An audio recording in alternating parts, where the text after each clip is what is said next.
Kembalinya Raja Serigala. Bab 171 Pertanyaan Ina. Xiao Yan melirik Xia Simo dengan niat jahat, lalu menatap Nona Ina dengan hormat, dan menjawab, Nona Ina, dia bicara omong kosong. Ini rencanaku. Ini tidak ada hubungannya dengan dia, Xia Simo. Xiao Yan, apakah hatimu tidak sakit?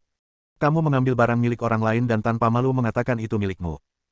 Xia Simo dengan tegas mempertahankan harga dirinya dan tidak akan pernah membiarkan Xiao Yan memutarbalikkan fakta. Xiao Yan mencibir, Xia Simo, jangan membuat masalah lagi.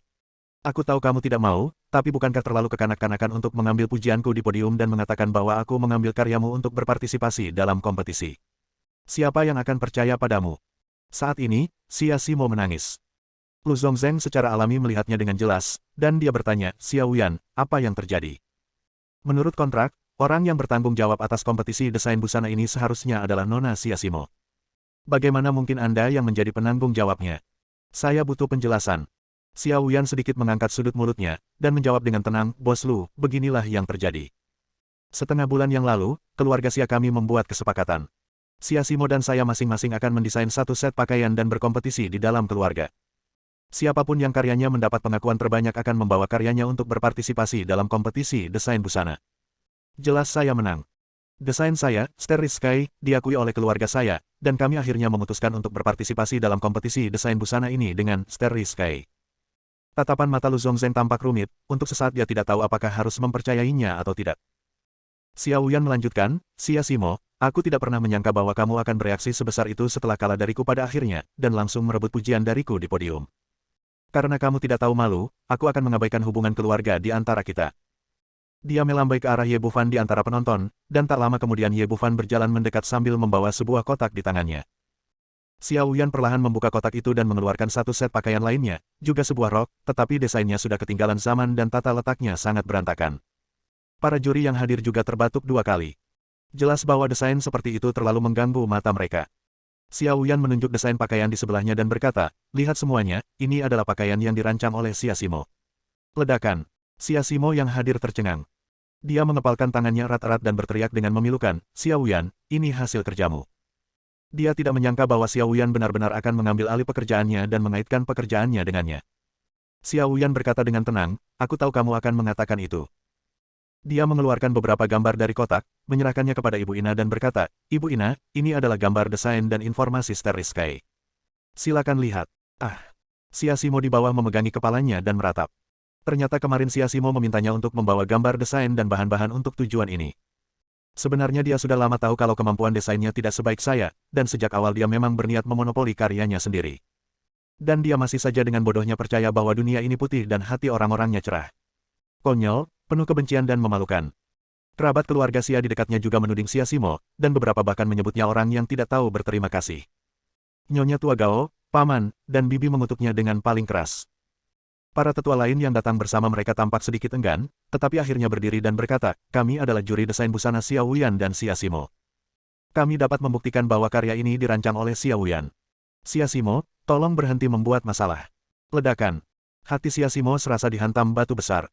Xiao Yan sudah menyiapkan bukti fisik, tetapi kata-katanya yang adil tampak begitu pucat dan tak berdaya. Ibu Ina mengambil gambar desain dan bahan-bahan tersebut dan membandingkannya dengan saksama. Setelah beberapa saat, ia mendongak dan berkata, gambar desain, bahan-bahan, dan hasil karya semuanya konsisten. Dengan sertifikasi dan bukti fisik saat ini, dapat dibuktikan bahwa karya ini dirancang oleh Ibu Xiao Yan. Seluruh penonton bersorak, bertepuk tangan dan mendidih. Semua orang menjuluki Xiao Yan sebagai dewa, tapi Xia Simo malah dimarahi habis-habisan. Xiao Yan melirik Xia Simo dengan bangga. Dia menikmati sorakan itu. Ibu Ina yang ada di sebelahnya mengamati desain itu dengan saksama, sedikit mengernyit dan berkata, Xiao Yan, oh, saya punya pertanyaan untuk Anda, mengapa Anda memberi nama karya ini, Langit Berbintang? Bab 172. Ya, Bu Ina, nama karya ini memang, Langit Berbintang. Xiao Yan menjawab dengan tenang, awalnya, aku punya banyak nama untuk karya ini, tetapi atas bujukan pacarku, aku memilih untuk menyebutnya, Langit Berbintang. Saya seorang gadis yang lebih menyukai warna biru langit. Menurut saya, biru langit melambangkan kemuliaan dan kemegahan. Saya sangat menyukai warna ini. Yang kedua adalah cahaya bintang pada pakaian. Cahaya itu berkilau seperti berlian dan juga melambangkan kemuliaan dan kemegahan. Jadi, aku menamainya, Behind. Arti dari, Behind, adalah mulia dan megah, jenis yang tinggi dan perkasa yang tidak dapat disentuh oleh siapapun. Xiao Yan banyak bicara dan sangat antusias. Jelas terlihat bahwa setelah mendapatkan desain Siasimo, dia berusaha keras untuk mempersiapkannya.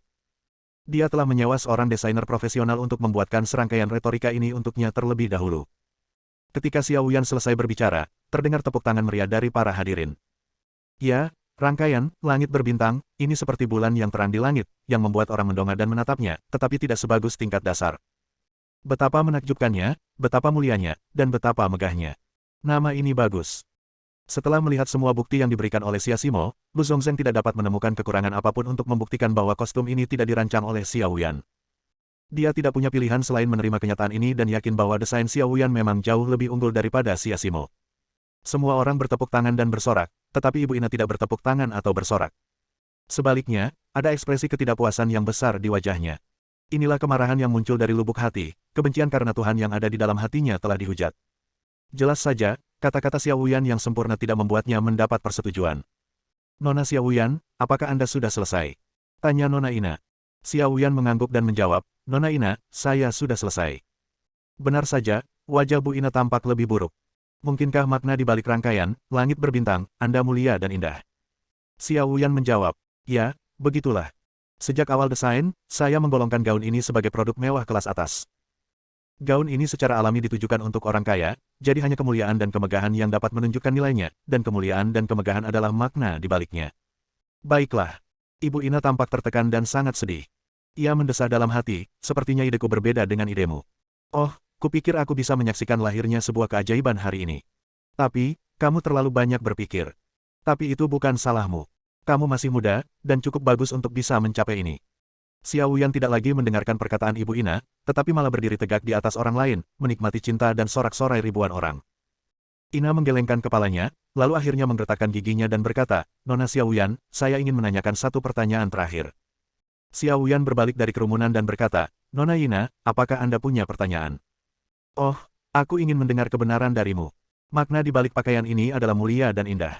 Apakah kamu memutarbalikannya? Padahal, makna di balik pakaian ini sama sekali tidak menggambarkan keagungan dan keindahan. Apakah kamu sengaja mengarangnya agar menjadi barang mewah? Jika Nona Xiao Yan benar-benar mempertimbangkan pemasaran seperti yang disebutkan di atas, maka Anda dapat yakin bahwa saya sangat menyukai gaun ini dan berencana untuk membawanya kembali ke negara saya untuk dipromosikan. Ini pasti akan menjadi produk mewah. Tapi premisnya adalah, oh, saya harap Nona Xiao Yan bisa mengatakan yang sebenarnya. Xiao Yan sudah sangat bersemangat. Dia tidak peduli dengan implikasinya atau tidak. Akulah juaranya. Aku tidak peduli. Nona Ina, Anda terlalu banyak berpikir. Saya sama sekali tidak punya pertimbangan seperti itu, dan saya tidak memutarbalikkan fakta untuk tujuan pemasaran. Sejak awal, saya berencana untuk mendesain pakaian ini sebagai produk mewah kelas atas. Makna di baliknya tentu saja mulia dan indah. Xiao Yan menjawab dengan jelas dan ringkas. Ibu Ina mengangguk dan harus menyerah dalam perjuangan terakhirnya. Pada saat ini, Siasimo berdiri dan berkata dengan suara paling keras, kostum ini tidak disebut, langit berbintang, dan makna di baliknya bukanlah mulia dan indah. Sebenarnya, makna di baliknya adalah kerinduan, harapan, dan masa depan. Bersambung.